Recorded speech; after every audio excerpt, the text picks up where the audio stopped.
and all that. So we're going to talk about that. But before I do, today's episode brought to you by FanDuel. Download the FanDuel app now by visiting FanDuel.com and win $300 in bonus bets if your first $5 bet wins. Without further ado, here is GM Bill Armstrong. Bill, rookie camp starting up. There's a rookie showcase. What's the goals and what you want to see out of this group over the next 5-6 days? Well, there's some impressive prospects there, and it's not too often that you have that many first-rounders actually going to a rookie camp. So it's exciting to kind of see the Daniel Boots of the world and the Simashevs and the Koboduens and the Iginlas coming in here, fighting for a job. It's exciting times, and I think you can sense that when you're in the meetings with those guys. Like they're hungry to come out here and make an impression, and this is the first step. A lot of those kids come in the summer and say, "Hey, I want to make the team," and well, this is the first step to do that.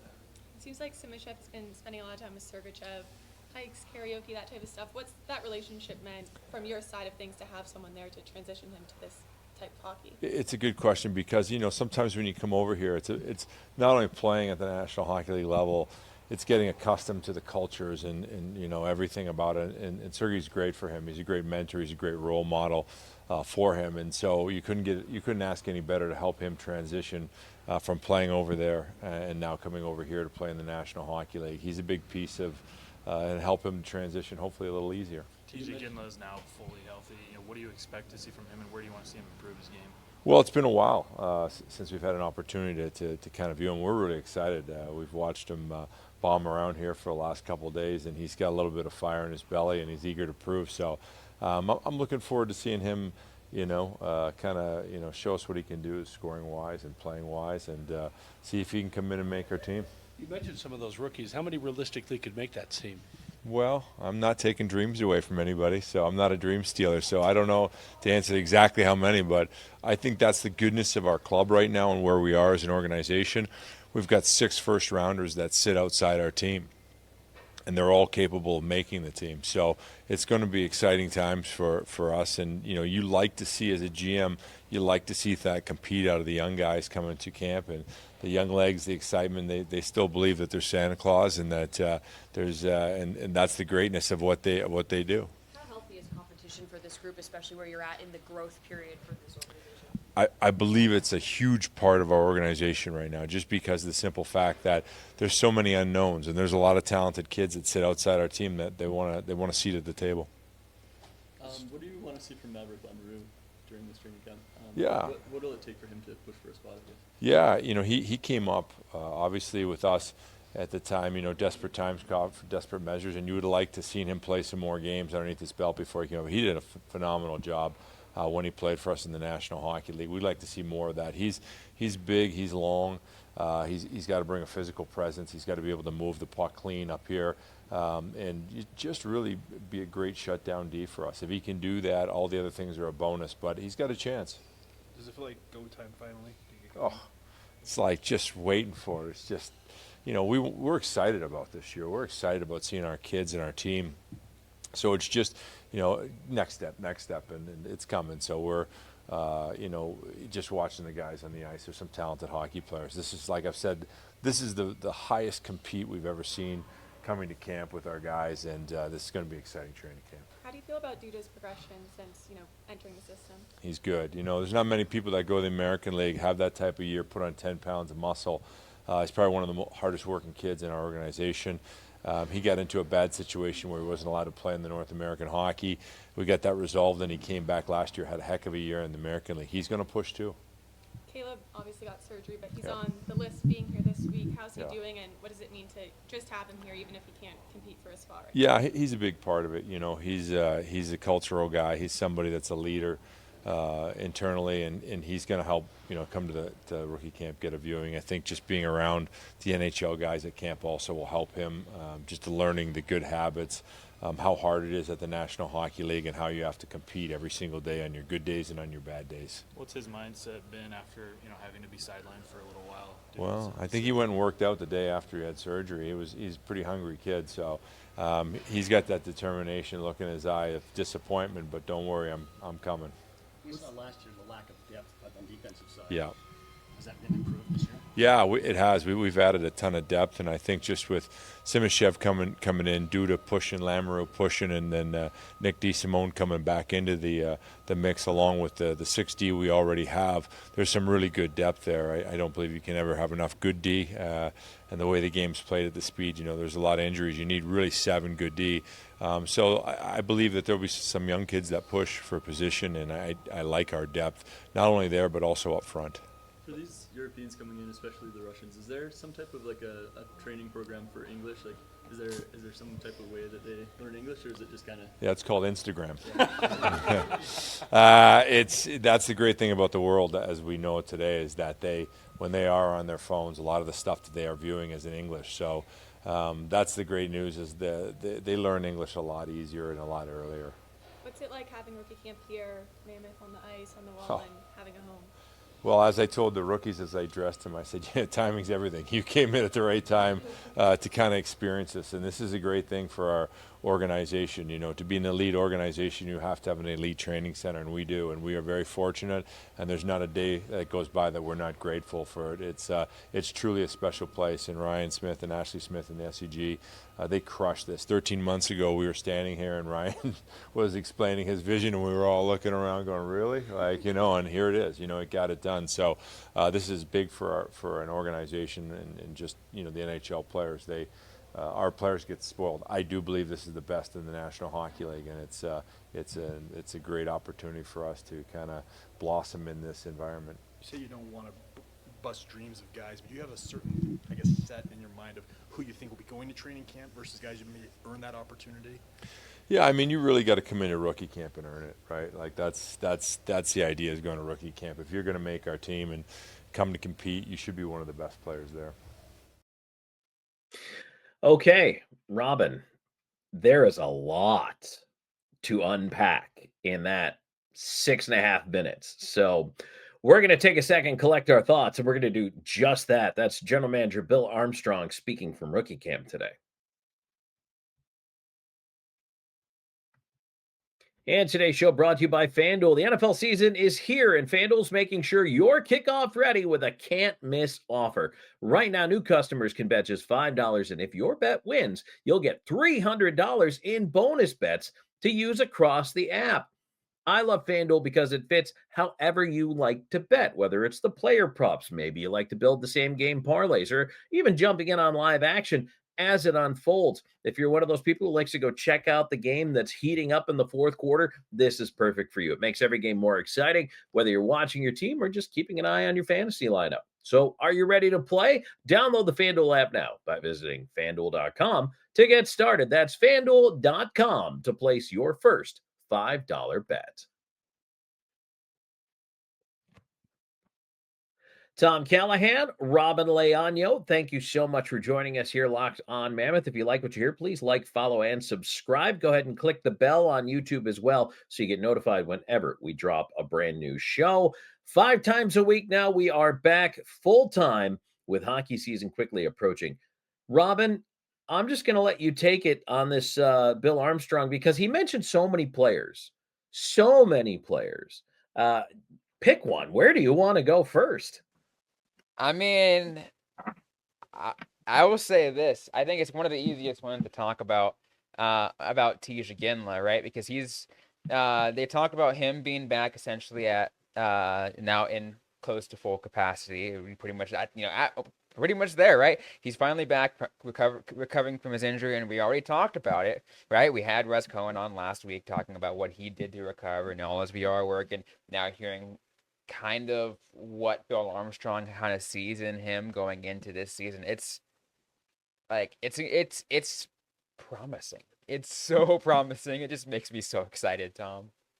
It is exciting because Iginla is a guy who, again, expectations come with the nameplate, right? That his father is one of the best NHL of his era, one of the best leaders, one of the best captains, let alone one of the best players. So that's a lot of expectations that weigh on you sometimes. But Iginla has seemed to handle it all pretty well. And of course, coming off the injury, Robyn, I think we were all going to have some questions. Missed a large chunk of the season. What kind of shape would he be in? As a matter of fact, this summer, keep in mind, was not allowed contact. So, at that little rookie development camp they had over the summer, which is fine. You don't want to rush anything, but now he seems like he's cleared for full contact, ready to go. Could be one of the most exciting players in the rookie camp. And Robyn, I dare say in training camp, all eyes are going to be on Iginla. I feel like it is. I mean, I feel like now there's a bar set for him. It's just like, okay, how close can you get to the final cut before the final roster is set? That's what that's what the bar is for Iginla at this point in this for this preseason, for this training camp, this rookie camp, whatever it is. Like, it's like the expectation is high, and again, as I already said, that just makes it that much more exciting to see what he has in store for us. I want to talk about the defense because there were a couple of different questions that revolved around different names in the defense, but I want to start by pointing something out. I expected conversation around Maverick Lamoureux. That's fair, especially since he was in Utah playing some meaningful games last year, especially with the injury situation. It wasn't what they wanted, but it's what happened. Then, of course, you talk about how deep they are. You have the Russian duo coming over, and Simashev's a defenseman, so that's another name that's in the mix. And he said he's pushing for a spot. But did you notice Artem Duda was name checked as pushing for a spot on this year's roster? Robyn, that one hadn't quite entered our radar yet, but it's got to be there now. I mean, it's interesting because his name was on the radar for among a few people over the last couple of years. Artem Duda, I mean, he made his debut, I believe, with Tucson this past season, right? But other than that, you're right, he did fall pretty low on the radar, which I think to him works in his favor because it allows him to surprise. It allows him to really kind of take that and take advantage of that. Everyone knows who Maverick Lamoureux is, but Artem Duda is going to make sure everyone now knows who Artem Duda is. And we talked about him on and off last year, just kind of as keeping an eye on him in Tucson. Was not one of the names when they did need to call some people up. So you kind of wondered, okay, where is the player in his development? But it seems like, for whatever reason, over this summer, that GM Bill Armstrong really believes in his ability to push, along with a guy like Lamoureux, who I thought showed himself to be quite capable at the NHL level last year. So that was a pleasant surprise. Well, yeah. Among everybody else too, right? He joined the club last year. Oh, yeah, it was a bad time, but so you've got to like that defensively for this team, knowing that you've got these guys pushing, and of course, then Simashev is you've been excited about for a very long time. Yet another player that, and this is why the rookie camp is so important for people who are watching this video. You're like, why do we care about the rookie camp? Are these guys even going to be here? Yeah, it seems to be that's the case. It seems that a lot of these players are going to fight for a roster spot, and it's crazy because you and I kind of had this notion that we already had the line set up, and it seemed like it's going to be pretty close to being set, which 99%, yes, but there's like one, maybe two spots that can be up for grabs. And any one of these players that we're talking about can do it, whether it's the forward or the defenseman. Like we talked about with Simashev, and another one, Cole Baudouin was also name checked in that talk. And you guys actually commented on yesterday's episode that I was out for, and Tom took solo. Where some of the comments I read, it seems that Cole Baudouin is flying low on the radar by a lot of people. And he's not being talked about as much, but it seems that there's also a level of excitement surrounding what he can do. I absolutely am excited to see what his impact will be in these rookie games coming up and potentially in camp as well. And of course, 6 first-round picks that I talked about in yesterday's episode, named everybody who's a first rounder that's going to be here. Robyn, one of the other things I thought that was interesting, the most recent first-round pick, not really a surprise update by any means, but again, just kind of reiterating that, hey, Caleb Desnoyers had wrist surgery over the summer, is rehabbing, is working his tail off, wants to get in there. I love how Bill Armstrong said, well, I'm not a dream crusher. right? I'm not a dream killer. He's like, I'm not going to kill anybody's dreams of making the team. But I think that we can kind of look at Desnoyers and say it's it's going to be a while before he's back to 100% full strength. We had talked about late fall, maybe even December. So let's temper that. What's amazing though is that he's still at camp. Like, Sure. he's at camp. He's not doing any on ice activity stuff. Because again, he's very limited in what he can do.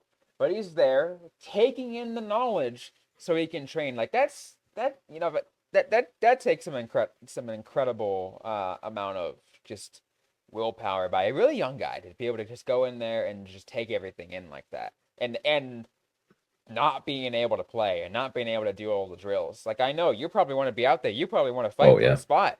Anybody who wants to fight, get in the NHL wants to fight for a spot and try to prove their worth. But it takes a level of willpower to know your limitations and know that, hey, you know what? This might not be my time now, but it will be later. I thought it was really interesting too that Bill Armstrong said, "Hey, the day after he had surgery, he was working out." So, I mean that tells you about his motor right there. Wants to make an impact, wants to be a player that people look at and go, "Wow, all right." Just think about this for a quick second. The last two top picks for Utah, have had, when it comes to dealing with injury, have had, this level of commitment to making the NHL. We talked about what Caleb Desnoyers did right after his surgery, and again, we talked about earlier what Iginla was doing while he was recovering. Like that, to me, and again, because everyone talks about like, hey, what Ross Cohen said, yeah, this kid could easily have been, right after, like day after or whatever, just sitting on their couch playing NHL or playing video games or whatever, but they weren't doing that. They were actually doing some meaningful work. Yep, and that's something to be excited about for sure if you're a Mammoth fan. And then, of course, the showcase, Robin, of the brand new practice facility. And like Bill said, 13 months ago, this was a dream and a vision for Ryan Smith, and now it's a reality. Can we just appreciate for one quick second, Tom, how quick they put all that together? Yes. Like, that's it. Like, it is absolutely incredible seeing, like, the quick turnaround we talked about for this team, one, but also getting a practice facility that is and could very well be one of, if not the best practice facility in the National Hockey League. I think that it's little things like that that attract players to your club, whether it's free agency or a want to pick a place for a trade. If you're asking a guy to waive his no trade clause and he's heard and seen good things about Utah and the facilities and the team and the way it's run, all of that matters. It is not just the place in the standings. For some of these players, quality of life, especially if they have a family and they have kids, all of that matters. And that's why this is important. It is so much important, which like, and again, it's so nice to see, like, that we're able to see that as a setup one, and then it's a good thing to set up for the players, but also too that, like, we're able to focus on these good things, Yes. Love focusing on that stuff. And you know what? It's looking better and better for the Mammoth as they grow in Utah. Absolutely. 100%. Now we have to get to a wild topic. Kirill Kaprizov has rejected $16 million a year for 8 years, would make him the highest paid player in the NHL. $128 million. He said no. Why does that matter to the Mammoth? Well, we've got some thoughts on that. And today's episode is brought to you by Monarch Money. Most people can't name all of their financial accounts or even know what they're worth, whether it's 401ks, properties, or investments. And when you just don't have the full picture, you can end up leaving money on the table. That's why there is Monarch Money. It's an all-in-one personal finance tool that brings your entire financial life together in one clean, easy-to-use interface, on your laptop or on your phone. Monarch is built for people with busy lives. If you put off organizing your finances, Monarch is for you. It does all the heavy lifting for you, so you can link all your accounts and minutes, see clear data visuals, get smart categorization for your spending, and finally feel in control of your money without ever touching a spreadsheet. And I'll tell you guys right now, I'm a busy person. I work like 4 jobs, essentially. And sometimes I don't even pay attention to what I'm paying for because I'm just so busy. I don't even see this. I don't see that. Monarch Money really helped me put everything together. I actually got a chance to get a whole visualization of everything together in one aspect. And I realized, oh, I'm spending way too much on this. This is not a problem. I can get rid of that. It really made me really help clean things up for me. So don't let financial opportunities slip through the cracks. Use the code LOCKEDONNHL at monarchmoney.com in your browser for half off your first year. That's 50% off your first year at monarchmoney.com with the code LOCKEDONNHL. Tom Callahan and Robyn Leaño back here with you on Locked On Mammoth. Hey, tell your friends about the show. We're getting into camp now, and we're looking forward to talking more and more hockey with you. If you have any questions or comments, please drop them down below if you're on the YouTube side, or you can always reach out to us on social media. We do read and react to pretty much every single one of them. I know Robyn does a great job on the social side, and we both comb through the YouTube, and we love to hear from you. So thank you so much for supporting the show. It really means a lot to us, and also lets us know you're paying attention. That's important. So I appreciate that too. Oh yeah, no, I mean when I get people to when we see people comment on something that we say at like minute 26 or minute 25, it really shows us that you guys are paying attention for the whole way through, and that's the real appreciation right there. And really, the last 3 minutes of the show can just turn into comedy gold. Yeah, it's Tom and I just talking about nonsense at that point sometimes, but which is fun. I mean, that's, you save the nonsense for the end because everybody wants the meat up front and the news up front, and that's fine. But, you want the personality, you got to stay for that. So, of course. Yes, absolutely. Grab a coffee, hang out.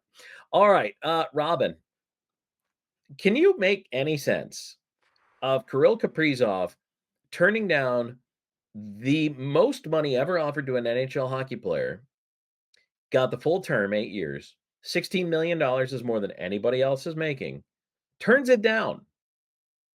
That's 128 schmil, said no. First of all, and this is a lot of debates, right? Is Kaprizov even worth that?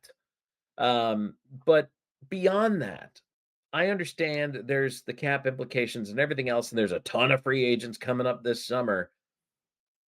First, let's talk about him saying no. I don't know what world that makes sense in, but it must to him because he turned it down. You know, it's interesting because I have been trying to think all day why Kirill Kaprizov would say no to $16 million a year. So would say no to being the highest paid player in the National Hockey League. And to me, there's still a lot of things I'm trying to make sense of it. And why would you do that? Because again, that's a lot of money. It is a crazy amount of money. And here's the thing that I think it says a couple of things that it's going to bring the dollar value up for a lot of players. We can get to that and how it's going to affect Utah in a second. But I'll say, I think it starts, Tom, with no, I don't think he is worth that much. But of course, Minnesota thinks he is. And that's only going to raise the asking price of not just Kirill Kaprizov, but another guy who's also going to be entering a contract here in Connor McDavid. Connor McDavid is easily going to command that much money, at the very least, if anything, even north of that, because Minnesota offered that much, Edmonton's going to see, okay, Minnesota thinks Kaprizov is worth this much money. That means McDavid's going to get max amount, $16 million plus. Then that can reset Kaprizov's dollar value, and then the rest of the NHL falls in place, and here we go. It's going to be wild. You know why this concerns me so much? Kaprizov has, not played a full season. He did play 81 games at one point, but that was 21-22. He's not played a full season. He has not scored 50 goals. He has only broken the 100-point barrier once. Now, he's a consistent 40-goal guy. He is, I'll say, one of the better snipers in the game. but he's not the best player in the NHL. And he might make some people's top 5. I think that's fair to say. He'd make some people's top 5. Some But people's, but not everybody's.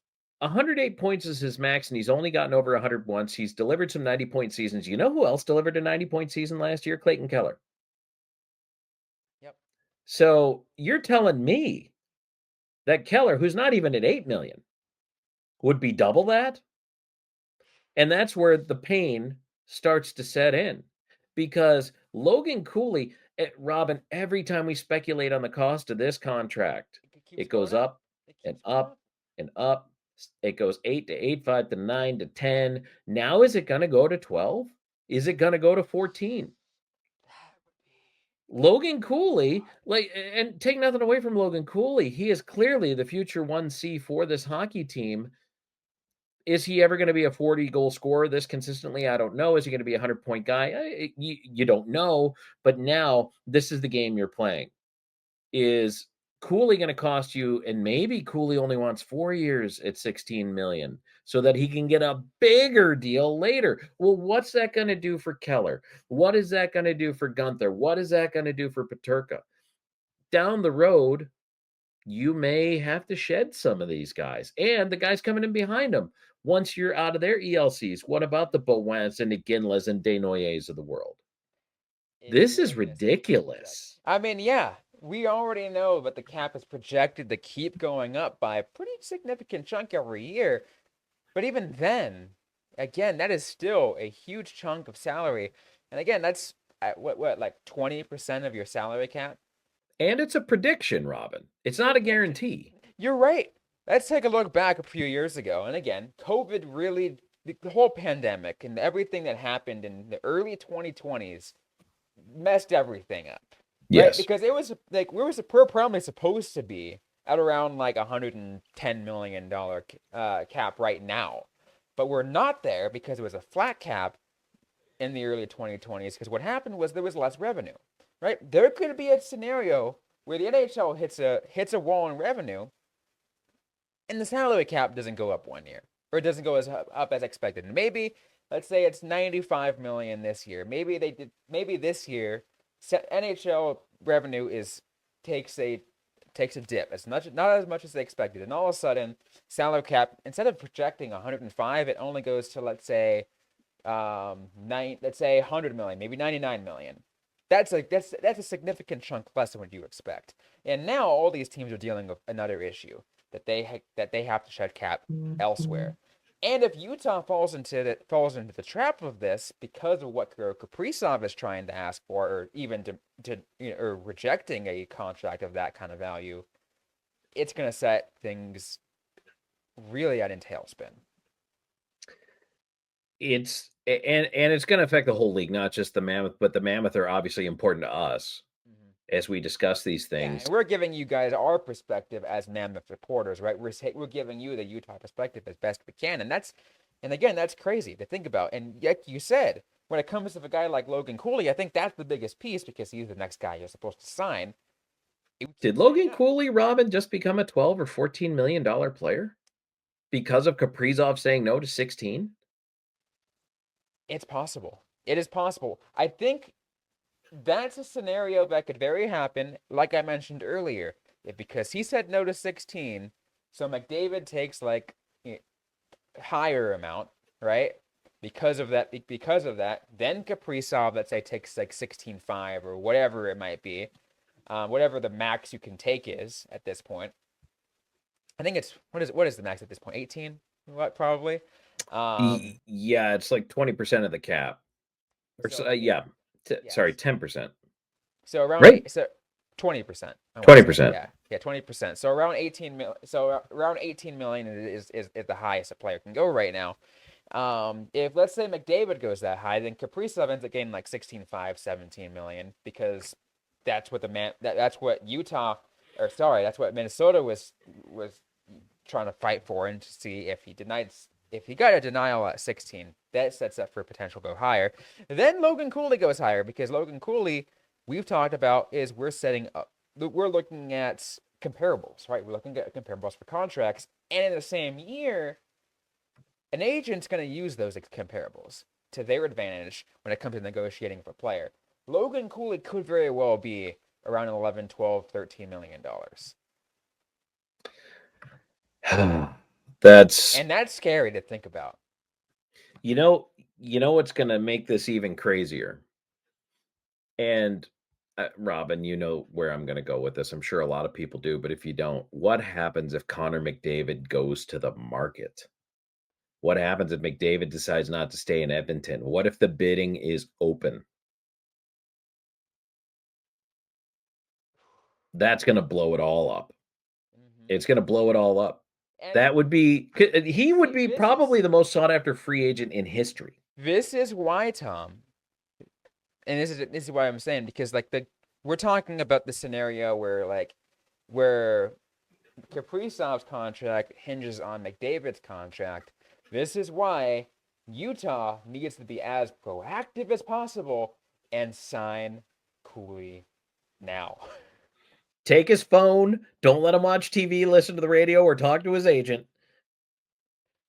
Lock him in a room and sign him. Okay, that might be a little extreme there, but I get. I mean, you get the idea. Sign him now, because we don't want to have to run into this kind of issue. This is where it gets into pure chaos. Sign him now and lock him in again. And we've already talked about the kind of length that we're looking for here. I really foresee a long-term, quote, long-term bridge scenario for Logan Cooley, because he can bet on himself later, right? He can get, $18 million later, whatever it might be. But if you can get him at around, let's say, $9-10 million at like 5-6 years, that's the ideal. That's the ideal right there. Yeah. Yeah, and again, I'm just going to reiterate, and this is the reality. Like I'm not making this up, okay? I am not creating a panic. I'm telling you that if Clayton Keller were on the open market right now and Kaprizov, who's a 95-ish point guy, says no to 16 million, that means he thinks he's worth more. That means Clayton Keller, if he puts up a couple more 90-point seasons, is a $16 million player. It starts there, it trickles down from there. And I know Ryan Smith wanted to spend, but eventually you bump up against the cap.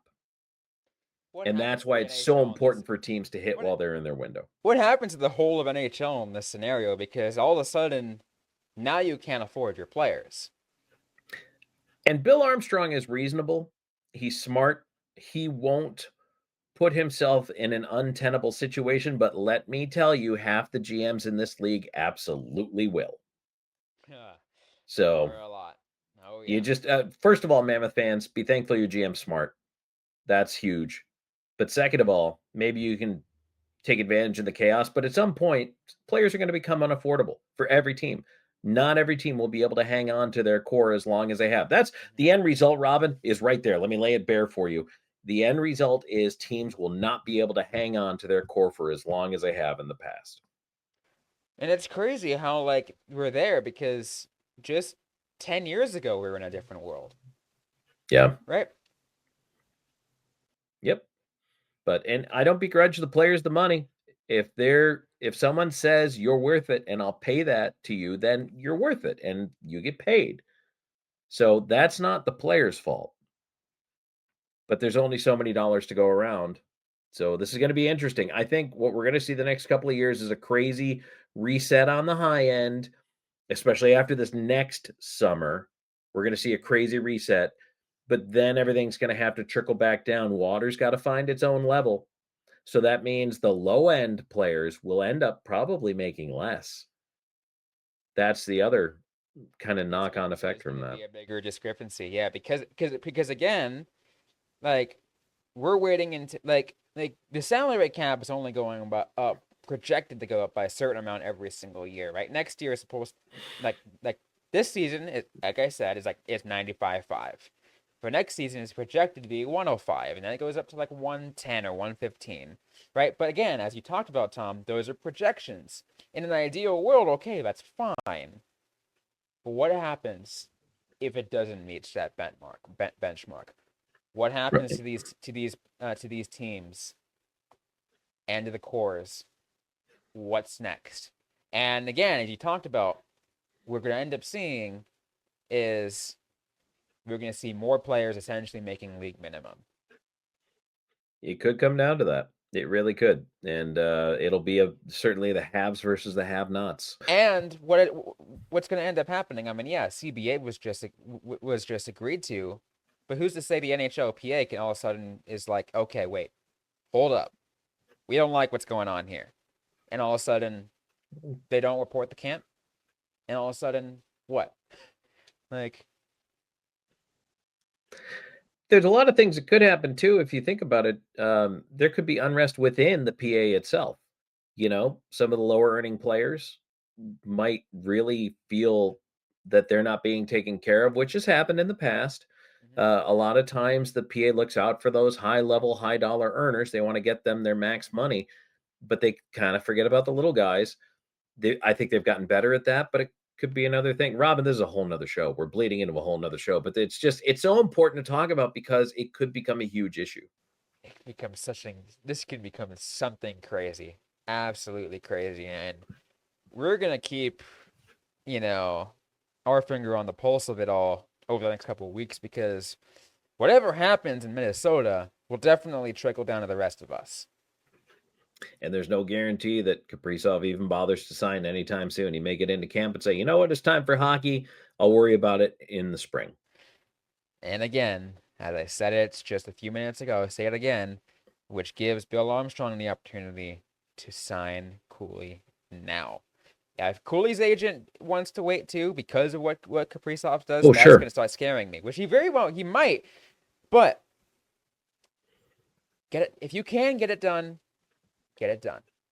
Yes. So this is a crazy twist in the salary cap saga, and we will keep you posted on it. Robyn, if folks want to reach out to us with comments, where can they find us over on social media? On social media, just about everywhere. You can find us at Locked On Mammoth, at Locked On Mammoth. And again, that is just about everywhere you can find us. You can find me personally, mostly active over on Twitter/X at Robyn with the Y _LEANO. You can find me on Blue Sky at Tom Talks and on Twitter at Callahan on Air. We very much appreciate you being here, and lots to talk about, lots more coming your way the rest of the week. Thanks for being a part of Locked On Mammoth.